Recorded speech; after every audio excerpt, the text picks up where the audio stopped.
Welcome to the amazing world of Cirque du Soleil. Cirque du Soleil, or Circus in the Sun, is a Canadian entertainment company that was started by two street performers and is now the largest production company in the world.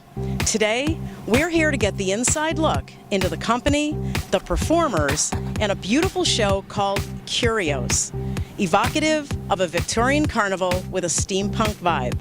I'm your host, Jane Ruby. You better come along with me for this very special inside look.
So excited to be here. Tell us a little bit about how Kurios came to life. What was the inspiration? So Kurios was created in Montreal about 2.5 years ago, and the writer-director of the show, Michel Laprise, was very inspired by the mid-19th century, the Industrial Revolution, because it's the time of all the great inventions such as railroad systems, bicycles, gramophones, telegrams. People were starting to communicate better and to travel a lot more. So it's a very inspirational era where people believe that everything was possible. So that's why we kind of set our story in the show in that same era, to kind of bring that same inspiration and feeling that everything is possible. Tell people what it looks like when a show is being created. Do people just come around a table and start to explode with ideas? How does that work? First of all, we hire a writer-director who then will surround himself with specific designers, like the costume designer, the set and props designer. Then we'll have the makeup designer, the music composers, some choreographic and more acrobatic designers. And then they'll all sit down on a round table and they'll be working like this for about 6 to 7 months before the artists actually come in our studios in Montreal, and then we start trying things, trying costumes, trying makeup, It's created as you go a little and bit. it takes about 2 years. From the white page, the moment where it's starting, to the opening, it's about 2 years. That's really fascinating. Our fans love the inside look. That's what inspired our name for the TV show. Tell us a little bit about what happens in the background here and behind the scenes. Well, that's a good question, and it's always very interesting to see how people are surprised about this whole thing, because basically we're on a parking lot, right? So we come up with everything is ours. We set things up and we make our own little village here. Well, right now in Tyson's. So if you want, I can take you backstage to have a little peek. We'd love that. All right, follow me.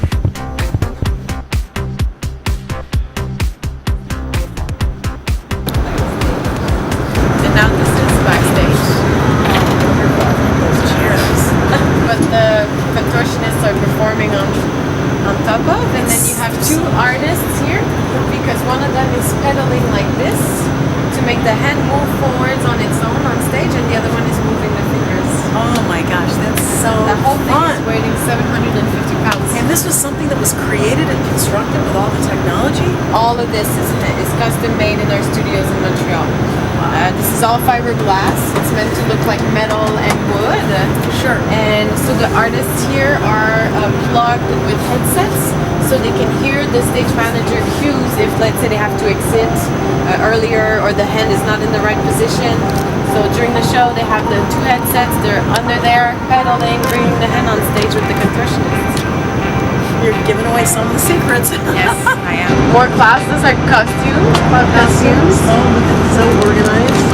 Oh, we have to. Sure. Coming in. This is a hat that has its own little smoke machine inside of it. So it's one of the character hats. It's quite heavy actually.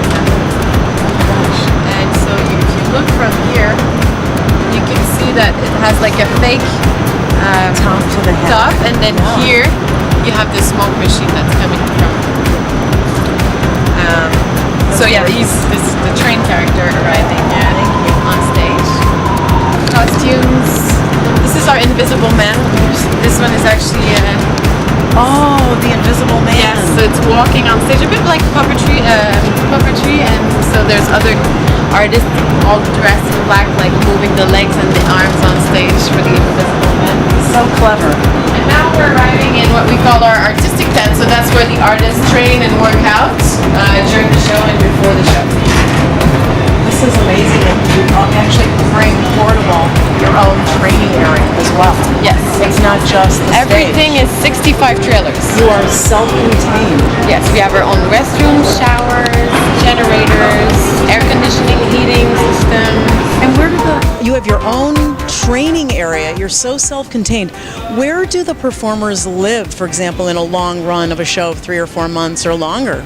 So we usually have a corporate housing, so we're sharing with some other person on the tour, 2-bedroom, 2-bathroom apartments. Okay. And sometimes we're also in hotels depending on the availability, but let's say an apartment for 2 months is better than a hotel room. Sure. What's the average size of a cast?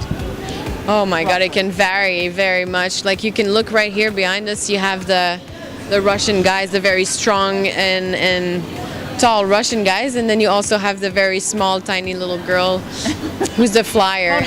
About how many per cast usually? So we have 46 artists in our cast. In this show?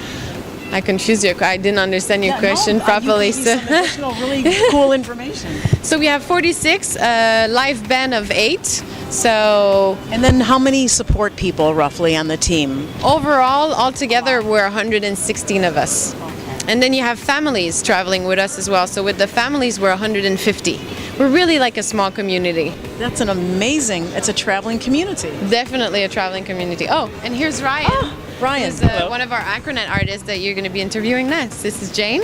Hi, Ryan. It's great to talk to you. We wanted to ask you a couple of questions. First of all, how do the performers maintain their health and their strength? Just give me a little idea about how you guys do that on the road. Everybody has their own regimen. Everybody's a little bit different. Personally, I like to bike to work every day, to and back. That keeps me in shape.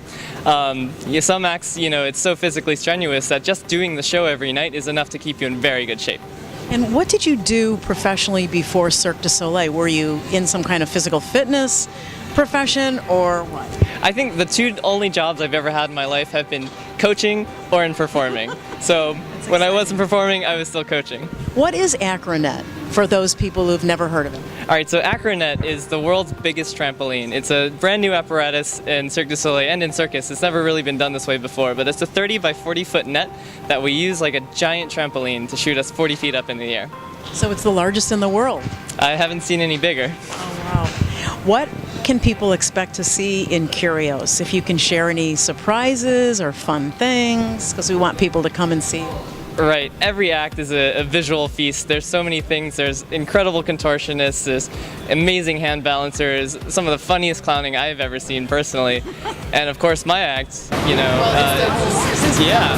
bias at all. It's one of the best acts in the show. It's so cool to be doing such a revolutionary act and be flying so high in the air and having so much fun on stage. So tell us a little bit more about where you're from and your background. So I was born in Washington, D.C., and I grew up in Maryland. So Come home. Thank you.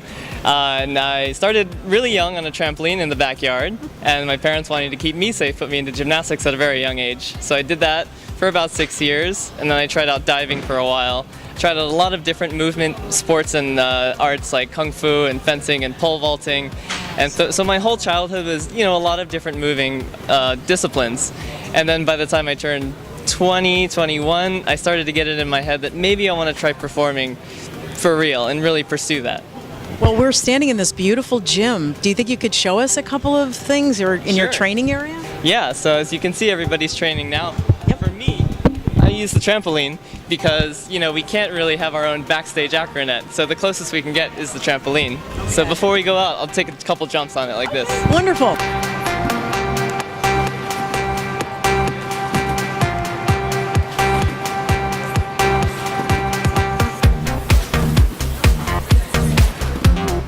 And that was absolutely fantastic, fantastic. All in the day's work. Oh my gosh, the core strength it must take to do that is incredible. Legs and core, yeah. One last question. Who is your inspiration in life? People always want to know that from somebody who's really accomplished. Oh, wow. Tough question, but really, this show, there's a lot of experience in the show from the other performers. In fact, some of these performers I saw in Cirque du Soleil when I was 12 years old in 1998. And so it's such an honor and a privilege to be able to work with these people, and then they're still doing their art at their age. And that's really inspiring to me. Wow, well, I guess you'll pass it forward to the next level, right? To the younger ones, too. I can only hope so. Again, welcome home to DC, and we can't wait to see the show. Thank you. Thanks, Brian.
We are so overwhelmed with what we've seen and heard. This is the most amazing show. So happy to have been invited by Cirque Du Soleil. The Inside Look team got to see everything backstage.